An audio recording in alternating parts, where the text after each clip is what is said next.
আসসালামু আলাইকুম জনগণ, কেমন আছেন আপনারা সবাই? আমি তো ভালো আছি। মুখে মুখে কইতেছি ভালো আছি, আসলে কিন্তু ভালো নাই। ভালো নাই কেন বুঝছেন? আই রে হায়, তরি তরকারি শাক সবজির যে দাম, কি রানবো কি খাইমু এই চিন্তা করতে করতে সকাল থেকে ব্লগ শুরু করতে পারিনি যে আপনাদের ব্লগে দেখাবো কি রান্না করব কি।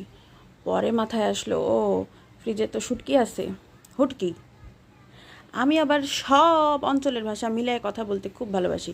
নিজের অঞ্চলের ভাষায় ঠিক মতো করতে পারি না, কিন্তু তারপরে আমি সব অঞ্চলের ভাষা মিলাইয়া মিশাইয়া একবারে চটকাইয়া মটকাইয়া কথা কইতে খুব ভালোবাসি।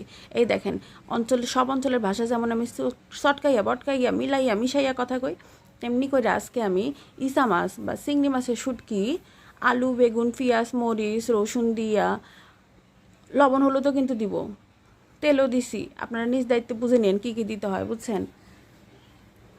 সব কিছু দিয়া চটকাইয়া মটকাইয়া রান্না করব। শুটকির তরকারি আবার আমার অনেক ভালো লাগে। মাছ মাংস খাইতে খাইতে মুখে যখন কোনো স্বাদ পাই না, তখন আমি এই শুটকি রান্না করে খাই।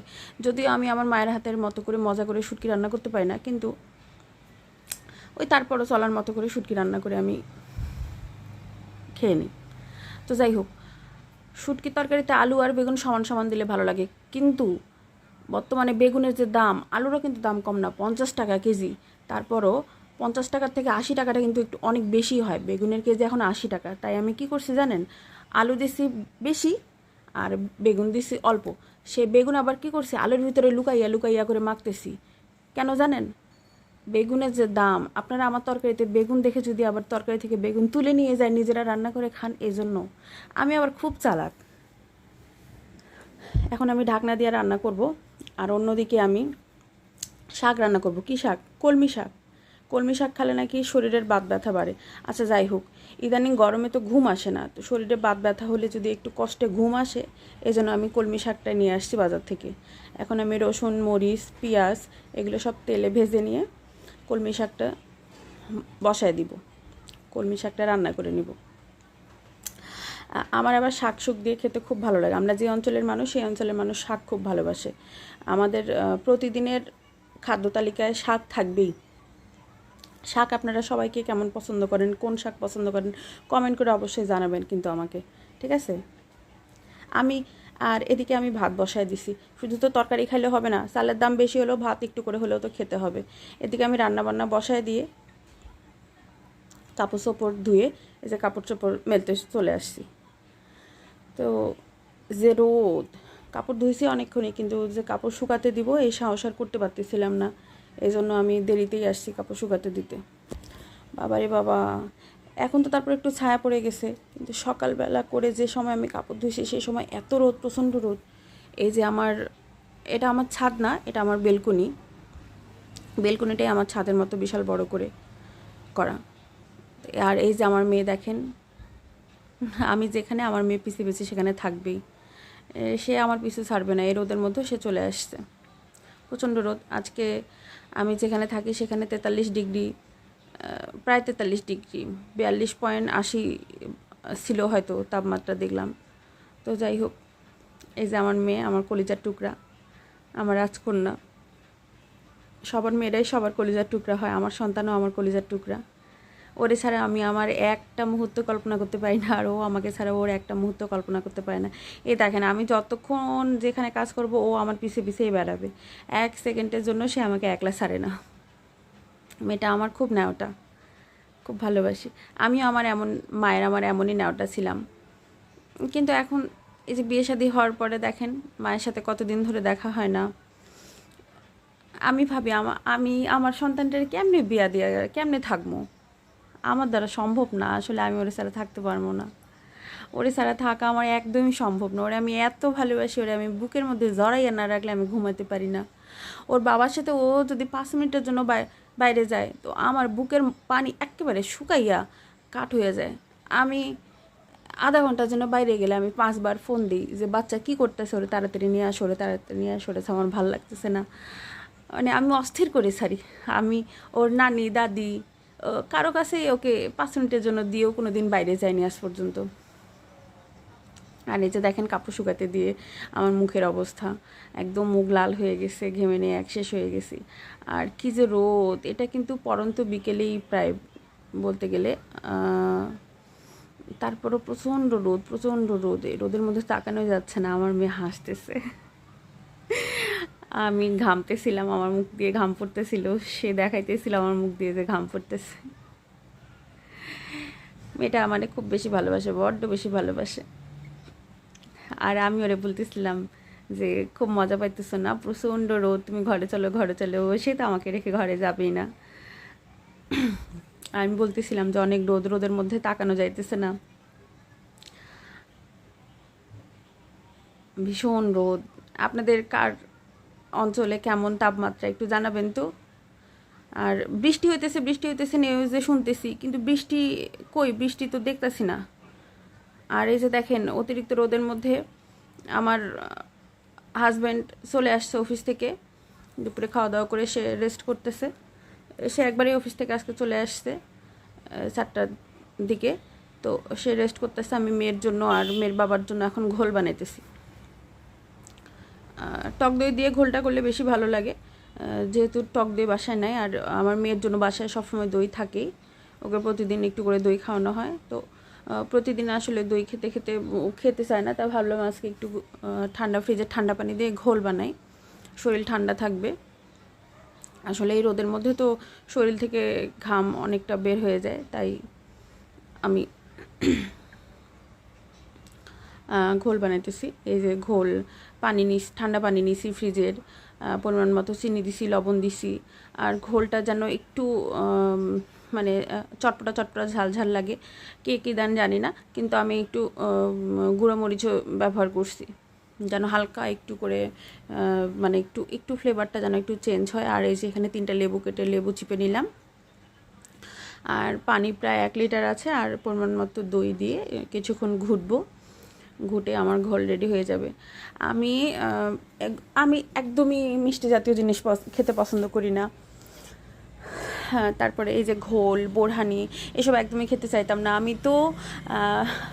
আমি কখনো ওই যে ঠান্ডা জাতীয় কোল্ড ড্রিঙ্কস আছে না, এইসবও খেতে পারি না।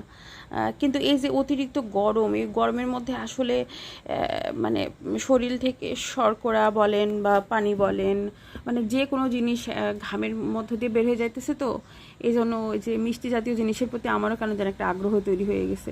এই যে ঘোলটা বানিয়ে খেলে শরীরটা খুব ঠান্ডা থাকে, ভালো লাগে, আমার কাছে তো ভালোই লাগে। আপনাদের কার কাছে কেমন লাগে? আর আপনারা এই গরমের মধ্যে বেশি বেশি করে পানি খাবেন। এই যে খবর, নিউজ টিভি বা মোবাইল খুললেই শুনতেছি যে হিট স্ট্রোক করে মানুষ মরে যাইতেছে। আসলে যে পরিমাণ গরম, একটু বের হলেই দেখা যাইতেছে রাস্তাঘাট, দোকানপাট সব ফাঁকা, মানুষ বের হইব কেমনে? মাথার মধ্যে সরাসরি সূর্য এসে পড়তেছে, সূর্যের তাপ এসে পড়তেছে। আমি ভাবি এই যে শ্রমজীবী মানুষেরা, এই যে আমাদের বাবারা কেমনি কইরা এই যে সারা দিন এত পরিশ্রম করে এই রোদের মধ্যে। আমরা মহিলারা তো এই যে বাড়ির মধ্যে বইসা রান্না করি, গরম লাগে, আবার মুখে পানি দিতে পারি, আবার একটু ফ্যানের বাতাস খাইয়ে যায়। কিন্তু এই যে মানুষগুলো যে বাইরে কাজ করতেছে, এরা কেমনি কইরা কাজ করে, আমার আসলে মাথা কাজ করতেছে না। আমার আসলে পুরুষ মানুষেরা অনেক বেশি স্যাক্রিফাইস করে, শুধু আমরা যে নারীরা করি তা না। আমরা নারীরা হয়েছে কি, আমরাও করি, আমাদের আসলে কোনো ছুটির দিন নাই, আমাদের আসলে কোনো রেস্ট নাই, অনবরত চলতে থাকি। কিন্তু তারপর আমরা কাজের ফাঁকে বাড়িতে ঘরে বইসা, বিছানায় শুইয়া বইসা, সোফায় বইসা, হ্যাঁ, একটু ল্যাটকায় লুটকায় একটু শুইয়া বইসা, একটু মুখে পানি দিয়া কিছুক্ষণ হলেও রেস্ট করতে পারি। কিন্তু আসলে হয়েছে কি, পুরুষ মানুষের ও যে যেখানে কাজ করে কর্মক্ষেত্রগুলোতে তো আসলে ল্যাটকায় লুটকাইয়া ব্যাংসায় বংসায় শুইয়া বইসা থাকা, রেস্ট নেওয়ার কোনো উপায় নাই, বুঝছেন?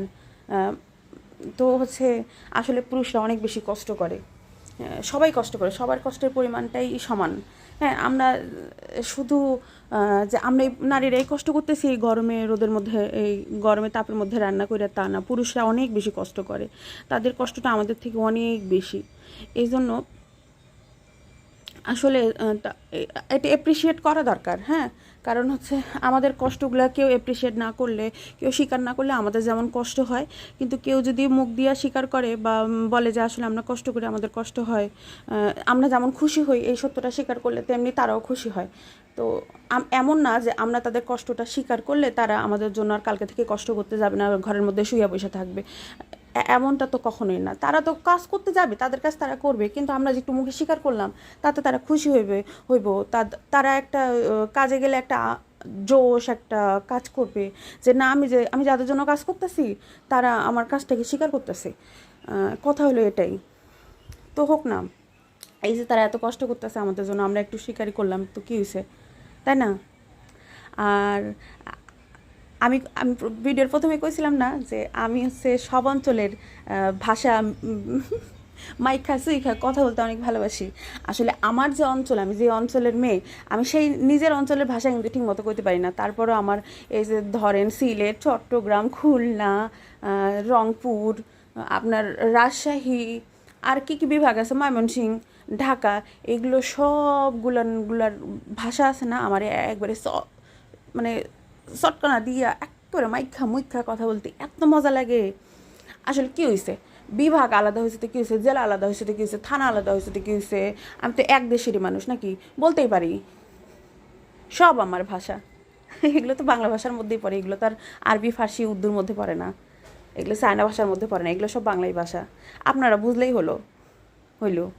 হ্যাঁ, তো এখন আমি তো আমার ঘোল খাওয়ার পালা শেষ। এর মধ্যে আমি আমার মেয়েকে একটু দুধ দিয়ে বিস্কিট খাওয়ানোর চেষ্টা করছি, সে খাবে না।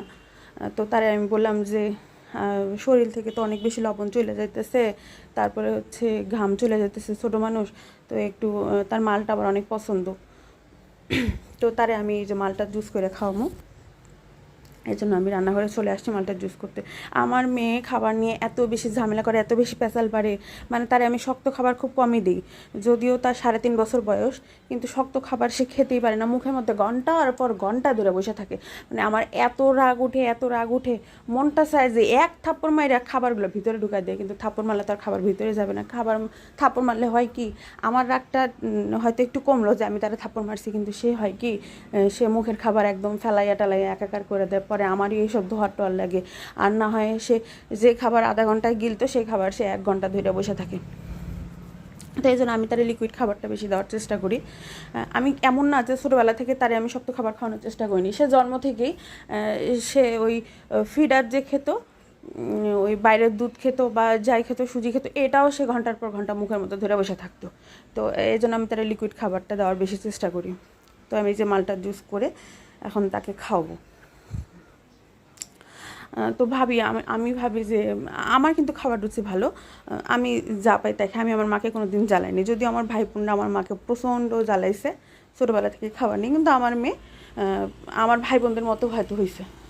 আর তার দাদাবাড়ির লোকেরা বলে যে তার এক চাচা নাকি মুখের মধ্যে খাবার নিয়ে এরকম করে চুষতো, তো সে তার চাচার মতো হয়েছে। আচ্ছা যাই হোক, যার মতো হয় হোক, জীবনটা তো আমার জ্বালাইতেছে।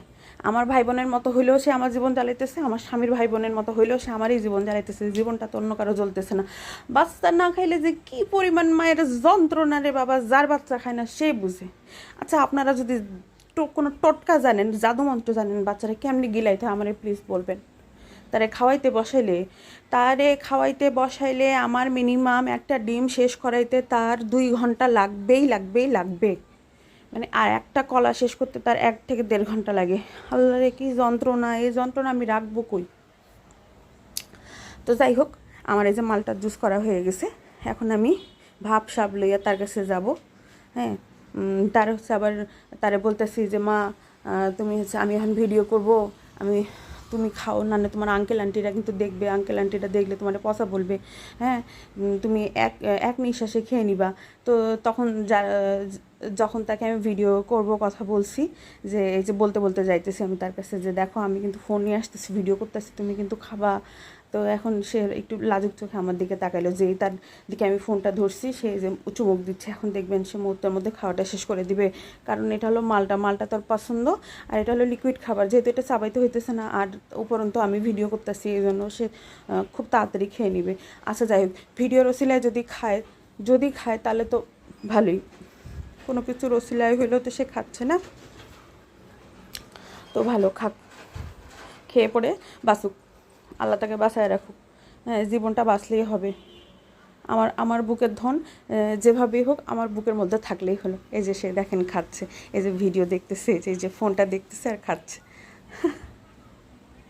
আমার শোনা, কারো যেন নজর না লাগে, সবাই মাশাল্লাহ বলবেন প্লিজ। আসলে আমার সন্তান ছাড়া আমার জীবনটা একেবারেই শূন্য, একেবারেই শূন্য। মানে 100 ভাগের মধ্যে 100 ভাগ বলবো না, 90 ভাগই আমার জীবনটা শূন্য আমার সন্তান ছাড়া। আমি আসলে আমার সন্তান ছাড়া অনেক একা, অনেক একা। আসলে সারাদিন বাসার মধ্যে একা থাকি, কথা বলার মানুষ না। আমি আল্লাহর কাছে চাইতাম সবসময় যে আল্লাহ আমাকে একটা কন্যা সন্তান দিও। আমি যেন আমার মনে